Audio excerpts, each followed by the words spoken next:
Hello, dear mothers and daughters, as well as sisters, and anyone who has had a mother or a grandmother. So, this call was really an impromptu, off the script, no agenda call that came from my heart because as we're all watching so many different events happening in the world, that are totally beyond our control because the powers are with the governments and we feel very small. But as mothers and as women, we know that there is a much better world that can be created. But for some reason, we have just left it to the powers of a very testosterone driven agenda, which really doesn't help us because we know that there is a lot we can do as women. So this is the poster that went out, Mothers Action for Peace, and we're doing this conversation. I invite you to just write to me if you need to with your thoughts and answers to some of the questions that I would like to pose.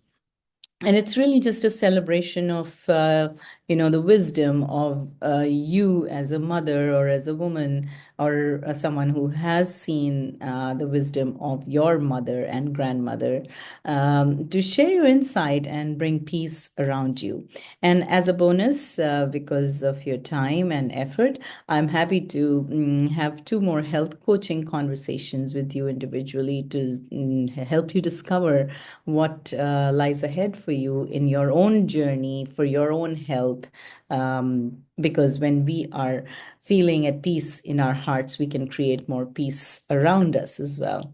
So, with that, I just wanted to introduce a little bit about myself and why am I doing this. So, my name is Sarah Musavi, for those of you who don't know me. And I did my PhD in biochemistry long ago in 1999 in India. And after that, I happened to get a job in Monsanto as a scientist. So, working there for 3 years, something felt off, and I had a lot of questions. So, I didn't have any attachment to money at that time, being single, and I left that job, trying to see what else can I do in healthcare, given my knowledge of biochemistry. And I came from India to Canada as a student to study masters in health administration. And somehow the healthcare model in Canada, or now I think all around the world, is more about sick care rather than prevention and making people robust enough to stand up on their feet.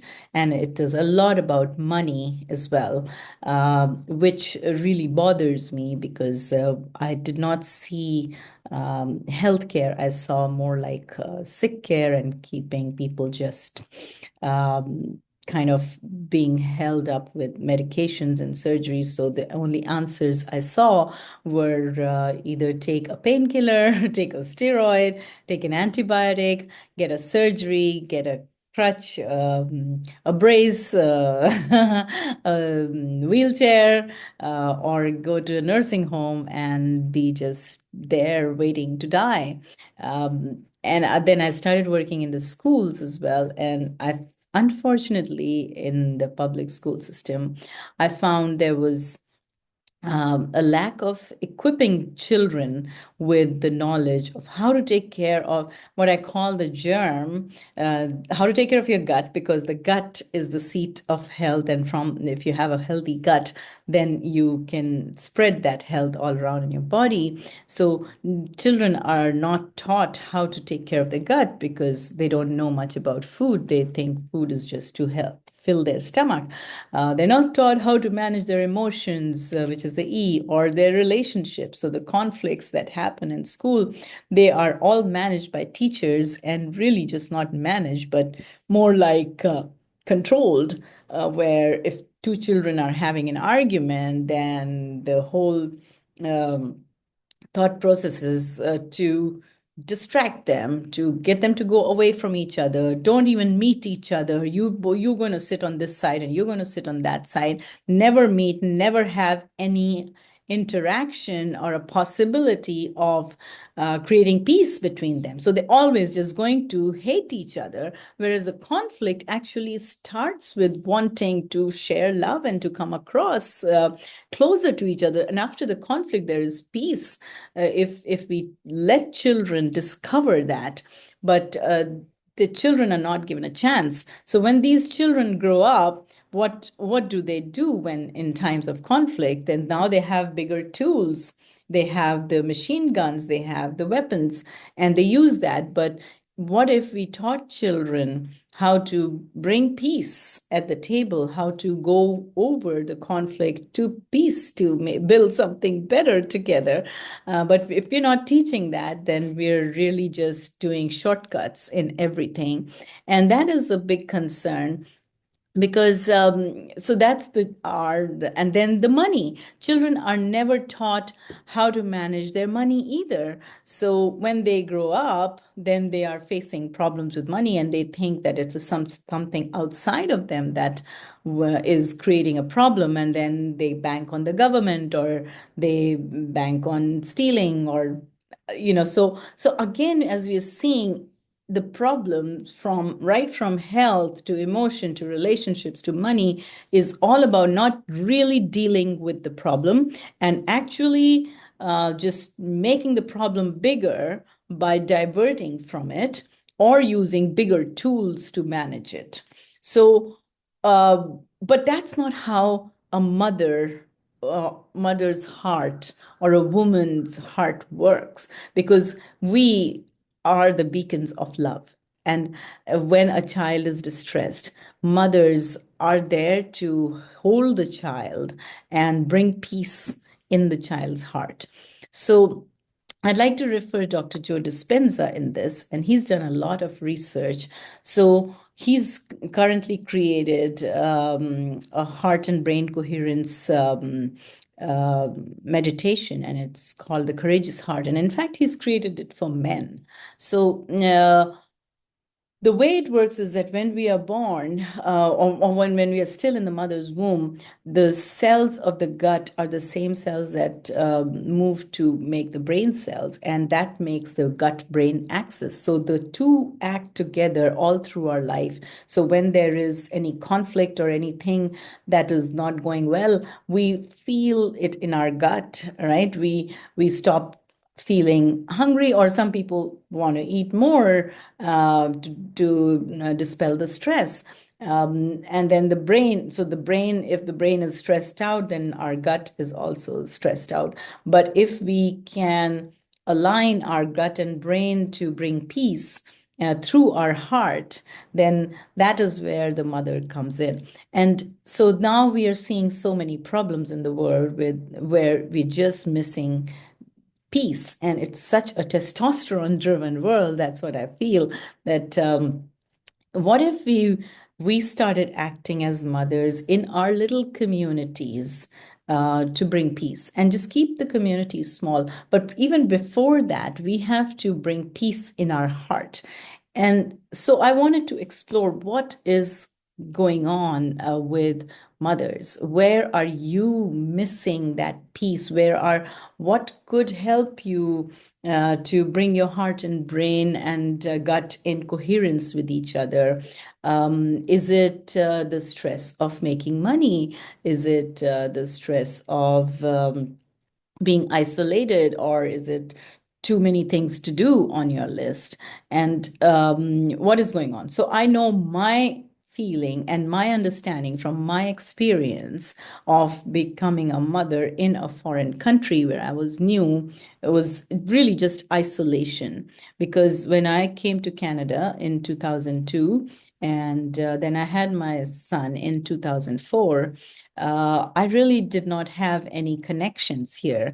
And slowly, my cup that was filled from the big community that I grew up in India started to become dry. And after a few years, I ran dry because it was not getting filled with the presence of other mothers or other women and just heartful conversations or just laughter. Like a daily de-stressor was not happening. And I did not know if everyone is going with the same problem, but definitely maybe some immigrants are, or when you move to a new city. So to me, it looked like that isolation was one of the big reasons why we stop to feel peace in our heart. So how can we bring peace to the world or to the children around us or wherever we work if we ourselves are hurting inside? So, what can we do about it? How can we remove that isolation? And I wanted to hear from other mothers as well. What options do we have? Because in the past, in the old ages, I know I've seen my grandmother who lived in India, and every morning she would wake up early and she would do her house chores. But I think by 7 a.m., the women from the neighborhood would come to her house because by then she would have finished doing breakfast for everyone in the house, and she had free time. And these women would gather from 7 to 8 a.m. or something around that zone. And they would just gather for a cup of tea and share laughs and tears and grief. And they would even play some board games. And after an hour, their cup was filled. And they all went their way and did their thing. And my grandmother did a lot of amazing work. She created a cooperative of other women who were suffering at the hands of traders. So she made them self-reliant so that they removed the middlemen. And so that helped. And then again in the evening, she had, 5 or 6 women come over, or she would go to different women's houses and again spend an hour or 2 hours with them. And they had a good laugh and whatever. And then she came back home, or the women left around 7:30, 8 o'clock, and then dinner and chat with the family and go to bed. So it was a simple life, but her cup getting filled. It was not without stressors. They had their fair share of stressors, but they always kept peace because they had peace in their heart. So that is one thing that I wanted to ask you, that are you feeling some level of isolation? And if you are, then what would be your suggestion? So there was some article I read that in these days we don't have an in-between space where, between work and home, in especially the urban educated society, we just go from home doing all the housework and then we go to work, come back, there's housework, and it's just the husband and wife or the single mother or whoever. And it's just a lot of just doing things alone, and we kind of get used to that, and we don't even know now how to work with others, and we kind of get very sensitive looking at some other working styles. So even when you have guests at home, then it's a lot of conflict. So this whole big conflict in the world is really a ripple effect of small conflicts in our hearts. So if we could create big conflicts from small conflicts in our heart, could we not create big peace from small peace in our heart and our communities? I feel very confident that we could. It could take some time, but it's worth trying.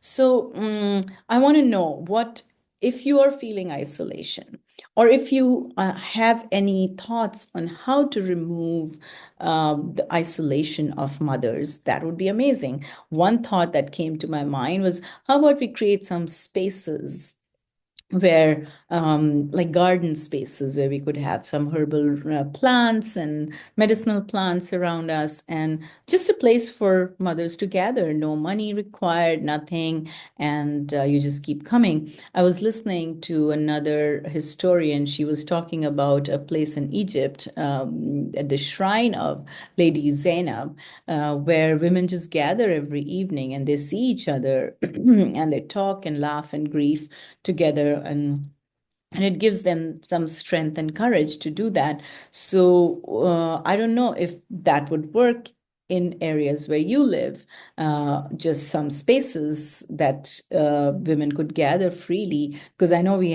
here in North America, we have dog parks and we have children's parks, and we even have some senior centers.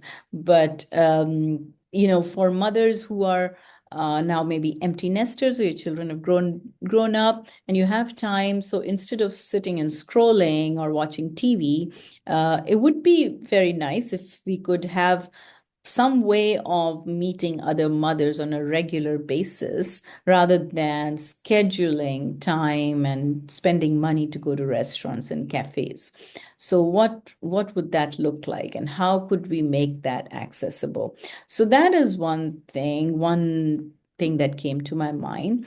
And then I wanted to know from you what supported you most when you were a mother, or when now, if you're a mother now, or how you saw your mother being supported to, stay healthy, to have peace, and to be able to laugh, to de-stress, to like, what do you think helped her or helped you? So in my case, because I became a mother here in Canada, uh, apart from all that stressed me out, what helped me was finding other mothers in the parks. I would just randomly go to the parks, and there were the mothers. And luckily, at those times, we did not have screens, so we actually talked to each other, and we would meet regularly. So we would go to each other's homes once a week or something, and we would bring some food, and our kids would eat together. That was really, really helpful. So again, it was more about meeting other mothers on the same journey. And I'm a mother of a grown-up child, so I'm not having a lot of interactions with my young adult child anymore. And it is a lonely world, and you wonder, what can I do? And I feel very, very powerless looking at all the world events. And it's almost like I'm at the mercy of these evil powers that are creating so much unrest in the world, because there is no justification for war. When we have the ability to talk and we have the ability to think, why do we have these wars? Why are children dying? Why do we have all these medical problems, like so many chronic health problems? And is just medication and surgeries the only answer? I don't believe so, because our body has the ability to get healthy. Why are so many women not getting enough sleep? And why are the rates of diabetes and heart disease rising, especially when there is so much more research now and there is so much more technology to help us? Then why are we not a healthier, happier society? Why the progressive world, or the developed world, which is rich in money, why do we see such a sharp rise in chronic diseases and addictions and suicide rates in these countries? Are they really developed? Then why is global trade doing better than local trade? So why is it that if I was to buy butter from a farmer about 10 kilometers away from where I live, that's more expensive than the butter I buy that is flown in from somewhere outside of the country?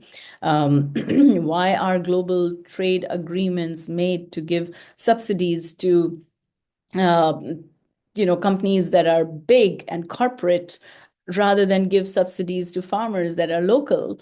It makes no sense, because there is these global trade agreements. Actually, you do go fishing in England, and all that fish is then sent to China to package and then shipped back. And the exact amount of things that England or US or Canada exports is the exact amount of things they import. And those are much cheaper then. Why is it so much cheaper to buy packaged food than it is to buy real food? So those are all questions because it affects our health. It does affect us when we are eating packaged things or when we are eating food that has been flown in from hundreds of miles and sitting in the storage houses for 2, 3 weeks, rather than what I get from fresh from the farmer, like pick it up today and get it. But the farmer is having a hard time. The local farmer is having a really hard time growing things, and they're not happy either. So why are we missing happiness in all of this progress? Should we be having unhinged progress? What does progress really mean? That you just keep creating more and more technology and more things to fear? Why are we suddenly fearing sun? That those are, why is there more things being brought to us to fear rather than to love and embrace? Because nature is there for us, and we are part of nature. So because we are so apart from each other and we're not having conversations, that it is, we are just caught up in our own minds and watching news given out by agenda-driven channels. So what if we started talking to each other more often and bring courage and peace in our hearts? And how could we do that? And the second question is, what do you wish you or your mom had during the tough seasons? So what, when you were having a tough time, or if you are having a tough time right now, what do you think will bring you relief? So I know for me, my tough time when my son was little was really just loneliness and just being isolated and not having the energy, just too many things to do. And I needed some wisdom. I needed like a wise mother's voice or a grandmother's presence in my life, because every time I visited India, and there I didn't feel that stress because now my son was surrounded by my own mother and so many aunts and everyone who took care and just played with him. So I was a lot more supported and happier over there.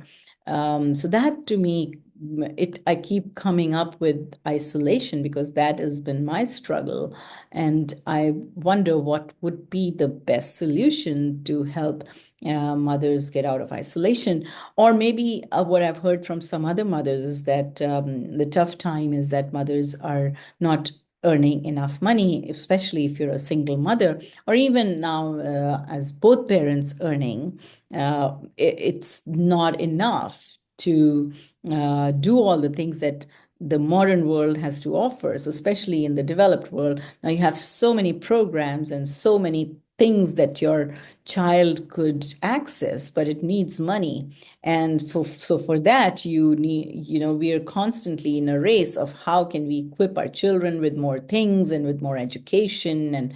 And so mothers and fathers, they both have to work and work, and the property taxes are going up and the house, maintaining a good house. So there is a lot of pressure in the kind of house you have to maintain, because now you have to invite others to your house. And if your house is not keeping up with everyone else's, then you're ashamed, or you are now spending a lot of money to maintain your house to a certain level of finesse. So, what would you like as help in that? You know, when my son was growing, I too had friends whose houses looked bigger, better, and I I did not fall for that though. At times it worried me, bothered me, but really it was all okay because for me it was more important that we don't get into a debt situation.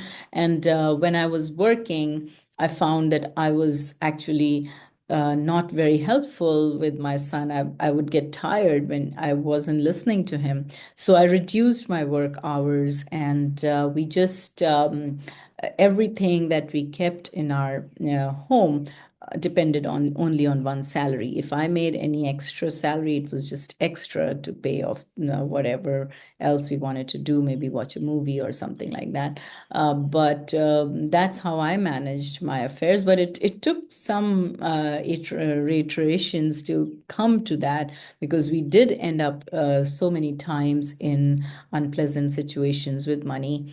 And I wish I had the support at that time of a wise person to explain or understand my struggles, and then help me just minimize things and not fall for um, owning too many things or trying to make my house look like it's not lived in, or whatever, right? So I'd love to know what you wish you or your mom had or would have during tough times. Then the third question I have: how your gifts and wisdom can create ripples of peace. So we all have some skills that we can use for helping peace in our own hearts, and in especially with our children. How can we spend more loving, happy time with our children? um, what skills can you bring? What if you could help first become healthy yourself? um, could you use someone else's skills? What skills do you have to help someone get healthier, or maybe help someone get over their debt, or help someone with with their isolation, or with their stress, or someone with anxiety or not sleeping well? What skills do you have? Maybe you're a painter, maybe you like some doing some woodwork, maybe you like singing or dancing. What is it that you have that is a creative skill that can make others happy and get peaceful? So, and how can you bring that? And what help would you need to bring your creative talents out to the world so you create more peace in your heart and in your home? And then what we as a circle of mothers and daughters can offer one another and the world, so that the world is more peaceful. So, if you want, you can write to me. The email is momtherapygardens@gmail.com. So gardens with a plural. Or you can get in touch with me on Facebook with my name, Sarah Musavi, Sarah Musavi. And I can share my number there with you, so we can be in touch and create something. So I hope to be in touch with you. It's an honor that you are listening, if you listen this far. And really, we need to take control of the situation as mothers and bring some peace to the world around us, and that will create a ripple effect in the world. So let's get together as a circle of mothers and make the world a peaceful place. Thank you very much.